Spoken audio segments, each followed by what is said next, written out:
सभी को नमस्कार। बेटा हमारा क्वेश्चन नंबर 7 है जिसमें हमने क्रियापद को चुनकर करना है। इसका पार्ट 1 हम पहले कर चुके हैं। ये हमारी पार्ट 2 है 9वीं कक्षा का आदर्श प्रश्न पत्र जो हम कर रहे हैं सैम्पल पेपर।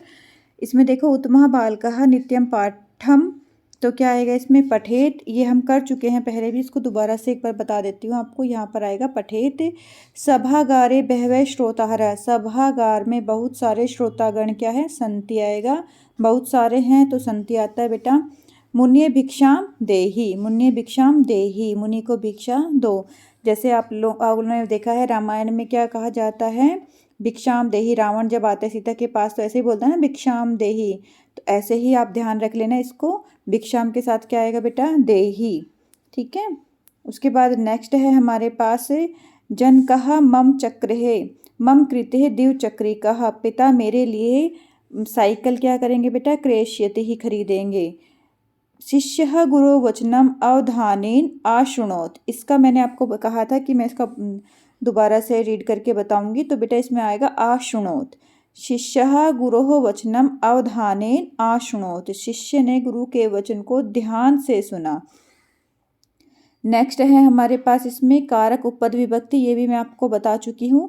कारक उपपद विभक्ति में क्या होता है बेटा, अध्यय, अध्यय के साथ षष्ठी विभक्ति का प्रयोग करते हैं हम। तो क्या आ जाएगा, मंचस्यः। पितः कूपयति, कूप क्रोध धातु के साथ कौन सी विभक्ति का प्रयोग करते हैं, चतुर्थी विभक्ति का। तो क्या आ जाएगा, पुत्राय। सार्ध के साथ हम किसके प्रयोग करते हैं, सार्ध सह साकम सार्धम के साथ तृतीय विभक्ति का प्रयोग करते हैं। तो यहाँ पर मातुः की तृतीया क्या हो जाएगी, मात्रः। ऐसे ही भी धातु के साथ पंचमी विभक्ति का प्रयोग करते हैं। तो क्या आ जाएगा बेटा, शुनकात। शिशु शुनकात बिभेति, शुनक का मतलब आपको पता ही होता है, कुत्ता होता है। तो शिशु जो है वो कुत्ते से डरता है, शुनकात इसमें आ जाएगा। ठीक है। इसके बाद नेक्स्ट है हमारे पास डैश मिष्ठान रोचते है। तो यहाँ पर क्या आएगा, रुच धातु में चतुर्थी विभक्ति के लिए प्रयुक्त होती है। तो क्या आ जाएगा बेटा, बालिकाए ही मिष्ठान रोचते है। उसके बाद है आपका नेक्स्ट क्वेश्चन मिलित्वा, मिलित्वा में क्या आएगा, मिल धातु कत्वा प्रत्यय है। गम में कत लगा देंगे तो गत हो जाएगा बेटा। गम धन तुमुन क्या हो जाएगा, गंतुम हो जाएगा। ठीक है, गम धन तुमुन क्या हो जाएगा, गंतुम हो जाएगा। उसके बाद नेक्स्ट है आपके पास विहस्य है, वि उपसर्ग है, हस धातु है और लेप प्रत्यय है। चार को क्या लिखते हैं, वेदा चत्वारः सन्ति। यहाँ पे चार को संख्यावाचक शब्द लिखेंगे तो क्या आ जाएगा, चत्वारः। क्या हो जाएगा, चत्वारः, चार। ठीक है, चत्वारः चार। ऐसे ही 9 के लिए क्या लिखते हैं, नव। 9 के लिए हम क्या लिखते हैं, नव। और 75 के लिए क्या लिखेंगे बेटा, हाँ 75 के लिखेंगे पंच सप्ततिः। क्या लिखेंगे, पंच सप्ततिः।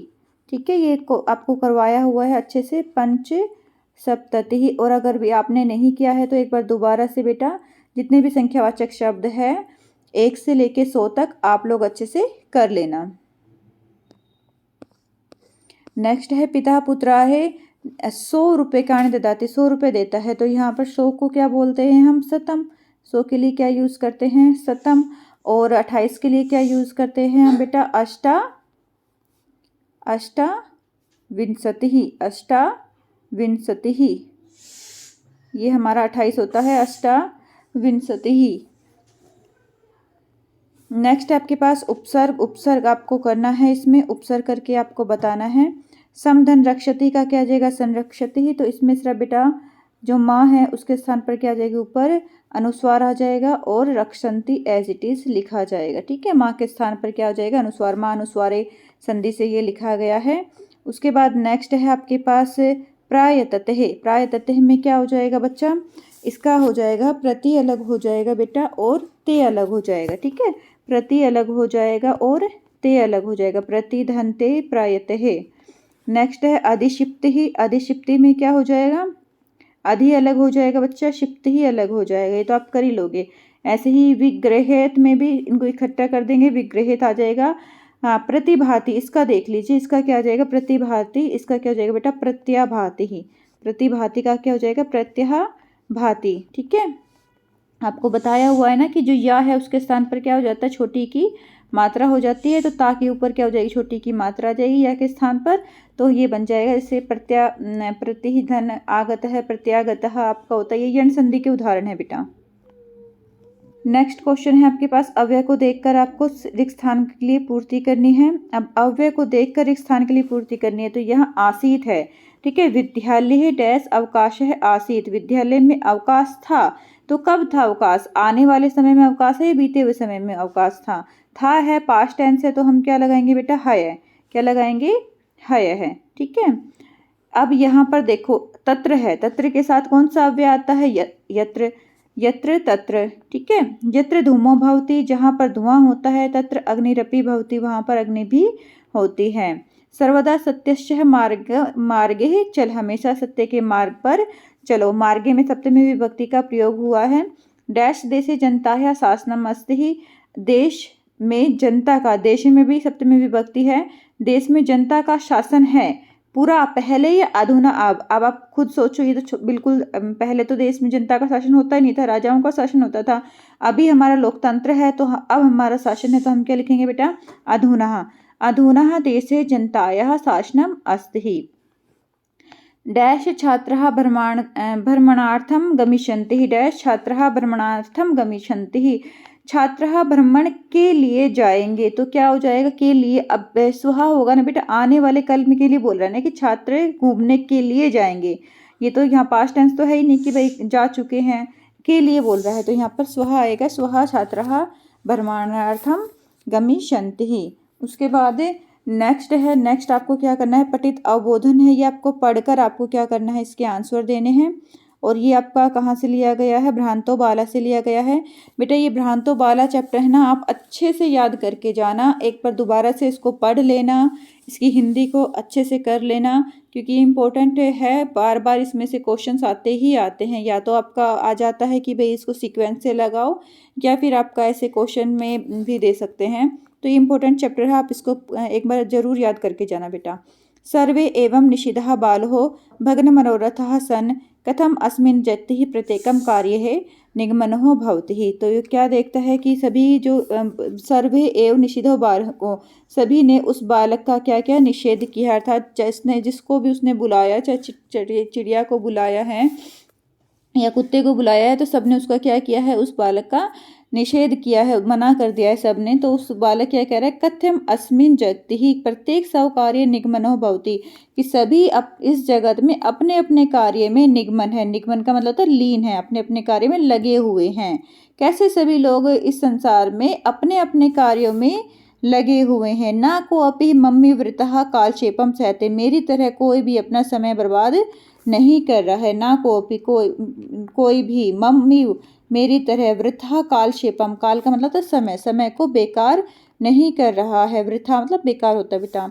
नमा एतभ्य, इन सबको मेरा नमस्कार, किन सबको मेरा नमस्कार? जिनसे उसने बुलाया खेलने के लिए और उन्होंने मना कर दिया कि हम नहीं आएंगे, हम अपने कार्यों में लीन हैं। चाहे वह चटका थी या फिर शुनकहा था, सब ने क्या किया? भम्र था, तो सब ने मना कर दिया था कि हम अपने कार्य में लीन है। तो उन सबको नमस्कार। नमा एतभ्य, यही जिन्होंने मैं तंद्रालु या कुत्साह, मुझ तंद्रालु बालक की, मुझ आलसी बालक की क्या कर दिया? मुझको कुत्साह मेरा हटा दिया है। अथ सवोचित, अब मैं भी क्या करूँगा? सब उचित, जो मेरे लिए अच्छा होगा, अहमपि करोति ही, मैं करूँगा। अब जो अच्छा होगा मैं भी वही कार्य करूँगा। इति विचार्य, ऐसा सोचकर त्वरितम, जल्दी से, पाठशाला आगच्छत, पाठशाला के लिए गया। ततः प्रभृति सह विद्या वैसनी भूतवा, तभी से वह विद्या वैसनी होकर, अर्थात विद्या प्राप्त करने लग गया। और क्या करा बेटा? महति विदुषीम प्रथा संपदा च आलभत, और उसने बहुत सी विद्वस्तः प्राप्त की और धन भी प्राप्त किया। धन संपत्ति से वह लाभान्वित हो गया। अब इसके बाद हम करेंगे क्वेश्चन, इसके एक पदेन में उत्तर करेंगे। आप देखो एक पदेन में उत्तर क्या कहते हैं? सर्वहि एव निषिद्धः कहा, सबने किसको निषिद्ध किया? तो सबने किसको निषिद्ध किया था? उस बालक को निषिद्ध किया था। तो हम यहाँ पर क्या लिख देंगे? बालहा। उसमें बालो लिखा हुआ है ना बेटा, तो इसमें कहा है, तो आप यहाँ पर बालो भी लगा सकते हो, पूरे की पूरी अगर लाइन आपको लिखनी है, और अदरवाइज आप क्या लिख सकते हो? बालह भी लिख सकते हो, ठीक है। नेक्स्ट है आपके पास, अस्मिन् जगति प्रत्येकम कुत्र निगमनो भवति, इस जगत में सभी किस लिए? कुत्र निगमनो, कहाँ पर निगमन है? लीन है। तो सभी अपने कार्यों में लीन है। सब कार्येषु निगमनो भवति, ठीक है। जो ये आपका है पैराग्राफ जो है, इसमें आप देख लेना बेटा, इस पैराग्राफ में लिखा हुआ है जगति ही प्रत्येकम स्वकार्य निगमनो भवति। इस जगत में सभी अपने अपने कार्य में लीन हैं। नेक्स्ट क्वेश्चन बनता है आपका, बालः त्वरितः कुत्र आगच्छत। बालक जल्दी से कहाँ पर गया था, तो वो पाठशाला आगच्छत। ये लाइन जो है, त्वरिति ही विचार्य, ऐसा विचार करके त्वरितम शीघ्रता से पाठशाला आगच्छत, पाठशाला गया। पूर्ण वाक्य में अब उत्तर देना है आपको। किम विचार्य बालः त्वरितम पाठशाला आगच्छत, यही सेम लाइन आ जाएगी। क्या विचार करके बालक जल्दी से पाठशाला गया, कि सब अपने अपने कार्य में लीन है। सवोचित अहम अपि करोमि, मैं भी जो उचित होगा वही कार्य करूँगा। इति विचार्य, ऐसा विचार कर कर त्वरितम पाठशालाम आगच्छन, जल्दी से पाठशाला के लिए चला गया। अर्थ सवोचितम अहम। उसके बाद नेक्स्ट है बेटा, सह विद्या वैसनी भूतवा किम अलभत, वह विद्या वैसनी होकर उसने क्या प्राप्त किया। तो लास्ट वाली जो लाइन है आपको वो लिखना है, सह विद्या वैसनी भूतवा महतीम वेदुष्यति ही प्रथम संपतः च अलभत। ये आपको पूरी लाइन इसमें लिखनी है। नेक्स्ट है आपके पास बालः, हाँ जी, बालः भगन मनोरथः किम आचिंत्यत। उस बालक ने क्या सोचा, उस बालक ने क्या चुका कि सभी अपने अपने कार्य में लीन है। पहली ही जो लाइन है, बालो भगन मनोरथ सन कस्मिन अपि कथम अस्मिन जगति, कैसे इस संसार में प्रत्येकम सब कार्य निगमनो भवति, सब अपने अपने कार्य में लीन है। ये पूरी की पूरी लाइन आप बेटा लिख देना। नेक्स्ट क्वेश्चन जो है आपके पास वो आता है, अनुचितम का क्या आएगा, अनुचितम का क्या हो जाएगा, उचितम।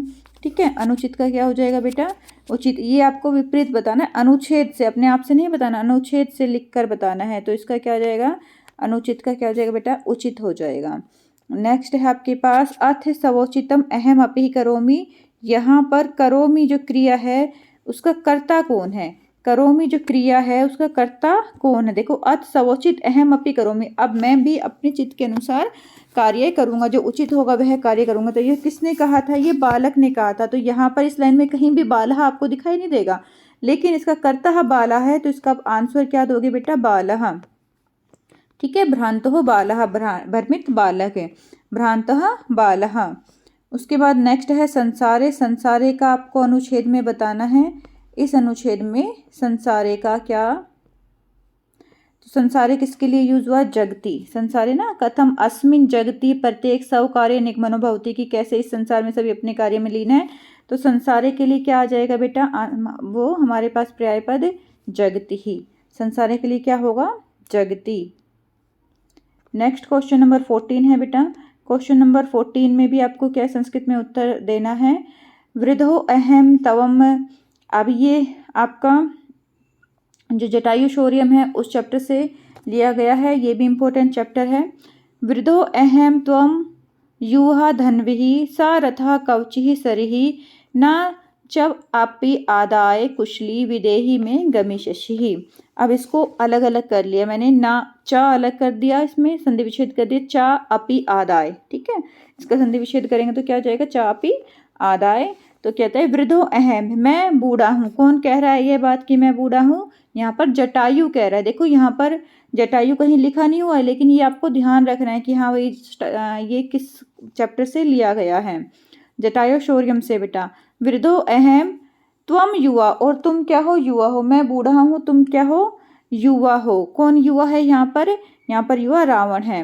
धन्विहि सा रथः कवची सरी, तुम धनुषधारी हो, रथ के साथ हो, कवच को धारण करने वाले हो, और आपके पास क्या है, शर है, अर्थात तीर हैं। ना चापी आदाय कुशली, लेकिन फिर भी तुम कुशलता पूर्वक विदेही में गमिष्यसि, विदेही को नहीं लेके जा सकते। विदेही किसके लिए बोला गया है, सीता के लिए, कि तुम यहाँ से सीता को सुखपूर्वक यहाँ से नहीं ले जा सकते। मैं चाहे बूढ़ा हूँ, तुम जवान हो, रथ के साथ हो, कवच धारण करने वाले हो, और तुम्हारे पास क्या है, शर भी है, तीर बाण भी है, लेकिन फिर भी तुम यहाँ पर अच्छे से इसको, मैं विदेही को, सीता को यहाँ से कुशलतापूर्वक नहीं ले जा सकते। नेक्स्ट क्वेश्चन पूछता है, कहा वृद्ध है, वृद्ध कौन है। तो यहाँ पर देखो पूछ रहे ना, कहा वृद्ध, वृद्ध कौन है, तो यहाँ पर कौन आएगा, जटायु। जटायु तो आपको पता होना चाहिए कि यहाँ पर जो गिद्ध था उसका नाम क्या था बेटा, जटायु। ठीक है, तो यहाँ जटायु लिखोगे। कहा युवा, युवा कौन है, तो यहाँ पर भी अभी कहीं रावण का नाम जिक्र नहीं हुआ है ना इसमें हमारे श्लोक में, लेकिन कहा युवा, युवा कौन था, तो रावणः, रावणः, युवा कौन है, रावणः। नेक्स्ट है ऐसे ही आपको काम आदाय कुशली, काम आदाय कुशली ना गमिष्यसि, काम आदाय कुशलीम ना गमिष्यसि, तुम लेकर नहीं जाओगे, कुशलता पूर्वक लेकर नहीं जाओगे। किसको लेकर नहीं जाओगे, विदेहिम, किसको लेकर नहीं जाएगा बेटा, विदेहिम। ठीक है, इसका आंसर काम के स्थान पर हम क्या लिख देंगे, विदेहिम, कि तुम विदेही को, सीता को यहाँ से कुशलता पूर्वक लेकर नहीं जा सकते हो।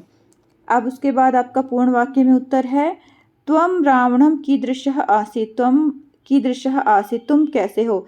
तो यहाँ पर पूरा का पूरा जो बेटा आपका है इसमें पूरा लिखना है आपको। ठीक है, इसका था ना कि तुम कैसे हो, धनवी हो, धनुषधारी हो, सारथ, रथ के साथ हो, कवची हो और शरी हो, ये पूरी लाइन आपको लिख देनी है। त्वम धनवी सारथः कवचिः शरीः अस्ति। उसके बाद का सारथः अस्ति, कौन रथ के साथ है, तो यहाँ पर कहा पूछा जा रहा है, तो कहा के लिए क्या यूज करेंगे हम, रावणः। ठीक है, यहाँ पर कहा के लिए क्या यूज करेंगे हम, रावण की, कौन है रथ के साथ, रावण, तो कहा के स्थान पर हम रावणः लिख देंगे बेटा।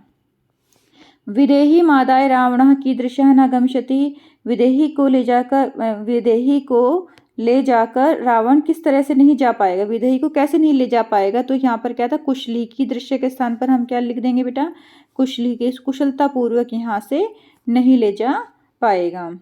नेक्स्ट है आपके पास है सीता, इसका सीता का पर्याय पद बताना है श्लोक में, तो क्या आया है, विदेही, सीता का पर्याय पद क्या आया है इसमें, विदेही, विदेही सीता को बोलते हैं।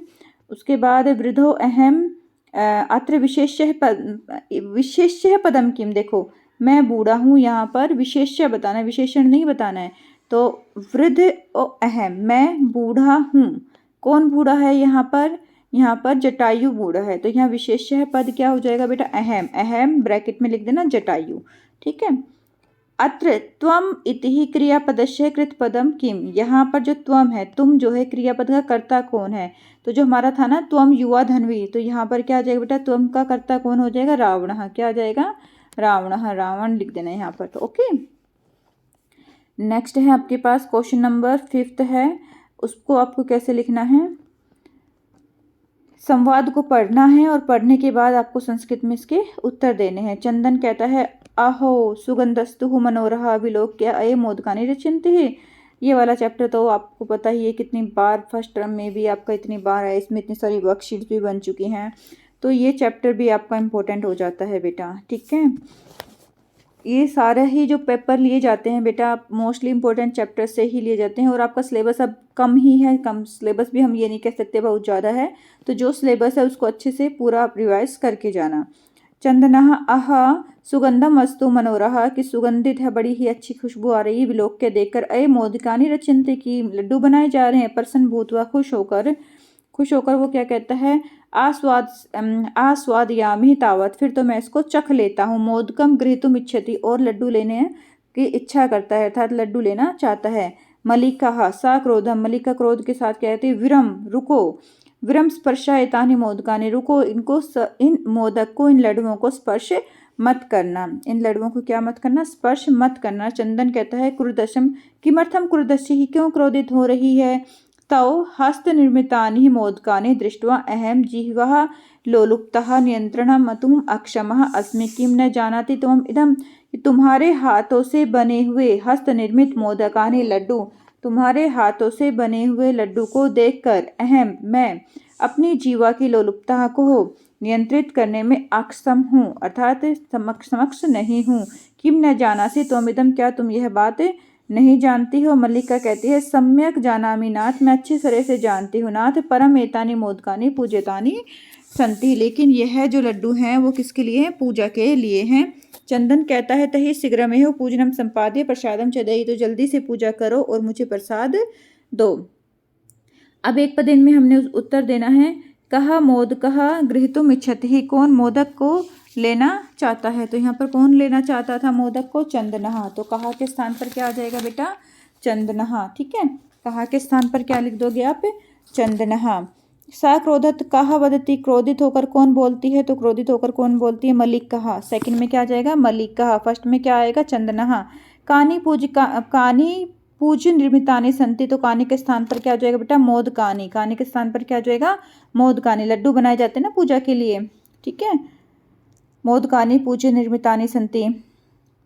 उसके बाद पूर्ण वाक्य में उत्तर देना है। मल्लिका सा क्रोधम किम वदति। मल्लिका सा क्रोध क्या कहती है, क्या कहती है। विरम विरम मा स्पृशः, रुको रुको इसको स्पर्श मत करना। विरम विरम मा स्पृशः, रुको रुको इसको स्पर्श मत करना। एतानि मोदकानि, यह मोदक हैं, किसके लिए है ये, पूज्य निर्मितानि संति ही। केसाम सुगंधा मनोरहा, किसकी सुगंध मनोहर है, किसकी सुगंध मनोहर है, मोदक की ही, मोदकानि ही, ठीक है। मोदक की सुगंध मनोहर है, तो यहाँ मोदक आ जाएगा। चंदना किम नियंत्रणम अक्षमः अस्ति। चंदन जो है वो क्या नियंत्रण करने में अक्षम है, तो वह अपनी जीवा लोलुपता को नियंत्रण करने में अक्षम है। कब अक्षम है, जब उसके हाथों से बने हुए लड्डुओं को देखकर। हस्त निर्मितानि मोदकानि दृष्ट्वा। ये पूरा लिख देना बेटा, ठीक है। ओके, नेक्स्ट क्वेश्चन है आपका, इसने नेक्स्ट क्वेश्चन नहीं, अभी इसी क्वेश्चन में नेक्स्ट है आपका यथा निर्देश, आपको उत्तर देना है। क्रुद्ध इति पदस्य विपरीतार्थक पदम किम। क्रुद्ध का विपरीतार्थक पद आपको बताना है, तो क्रुद्ध का क्या हो जाएगा प्रसन्न। क्रुद्ध का विपरीत क्या हो जाएगा बेटा प्रसन्न, खुश होकर। क्रुद्ध होकर गुस्सा होकर, प्रसन्न खुश होकर।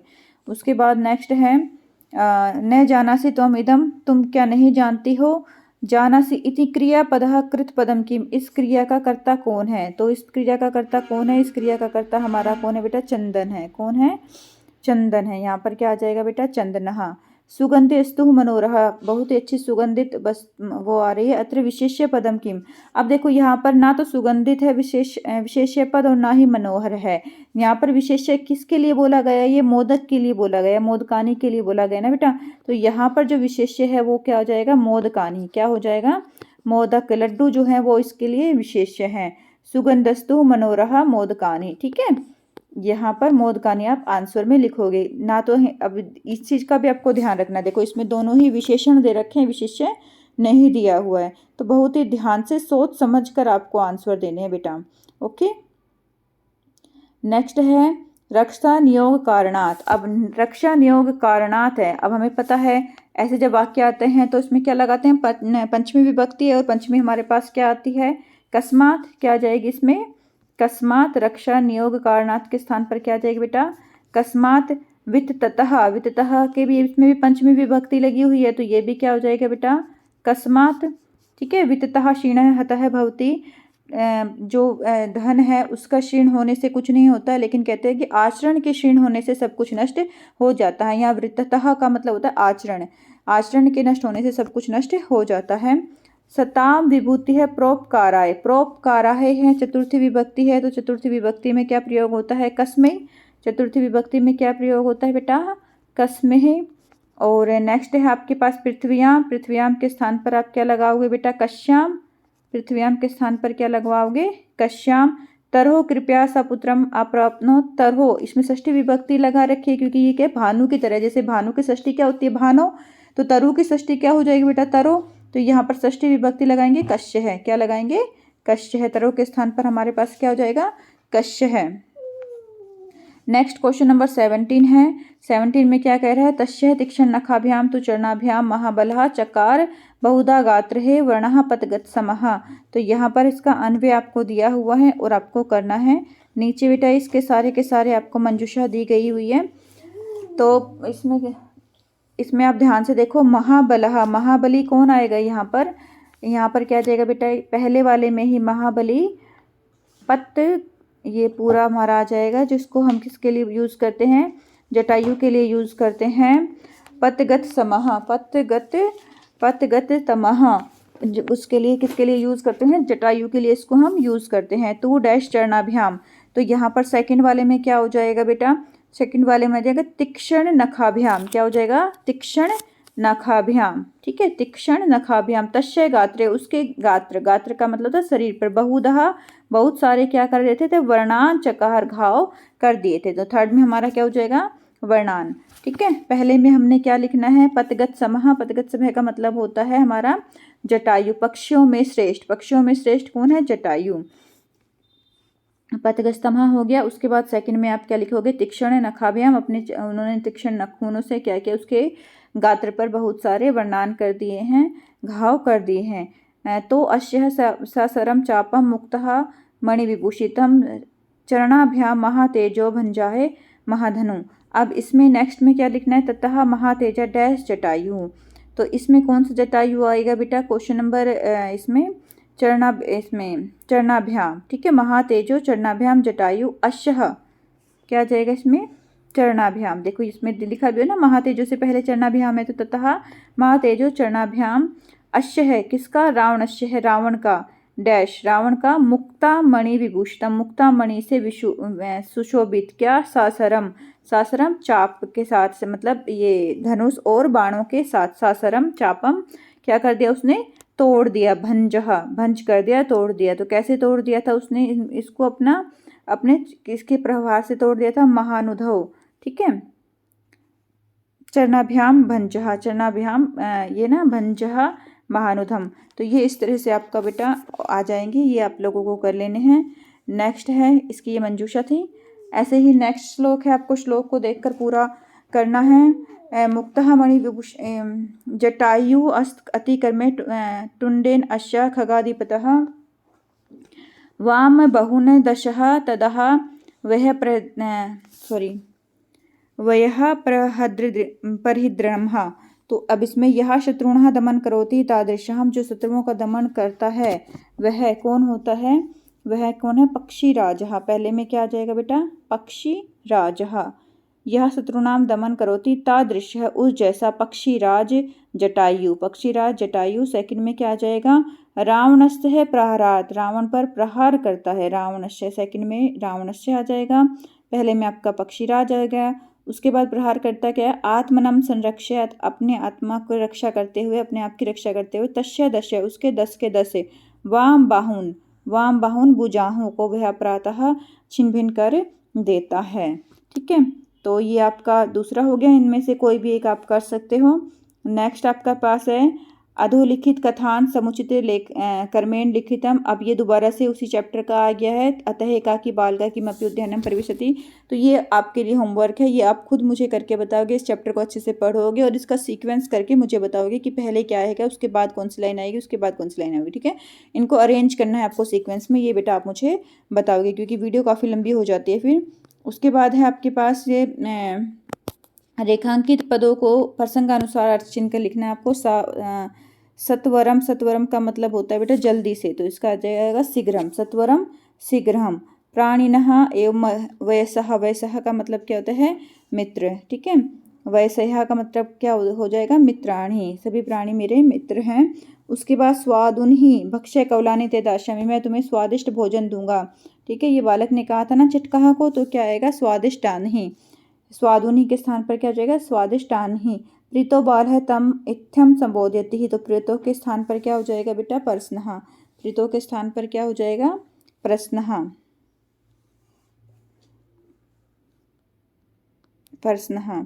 और नेक्स्ट क्वेश्चन है बेटा आप लोगों के पास, इसमें आपको पर्याय पद करना है, पर्याय पद का मिलान करना है। अक्षमः, अक्षमः का क्या हो जाता है, इसमें देखो अक्षमः जो होता है उसका हो जाएगा समर्थ, असमर्थ, अक्षम असमर्थ, अक्षम का क्या हो जाएगा, असमर्थ हो जाएगा। मनोहर, मनोहर का क्या हो जाएगा बेटा, आकर्षक हो जाएगा। दुहिता सुता, दुहिता का मतलब पुत्री होता है और सुता का मतलब भी पुत्री होता है। सुमन का मतलब भी फूल होता है और कुसुम का मतलब भी फूल होता है, तो सुमनम कुसुमम। अक्षमः इसका आ जाएगा बेटा आपका असमर्थः, मनोरः, आकर्षकः, दुहितः, सुतः। तो बेटा इनको अच्छे से अब आप करना कर लेना। ओके, अपना ध्यान रखना।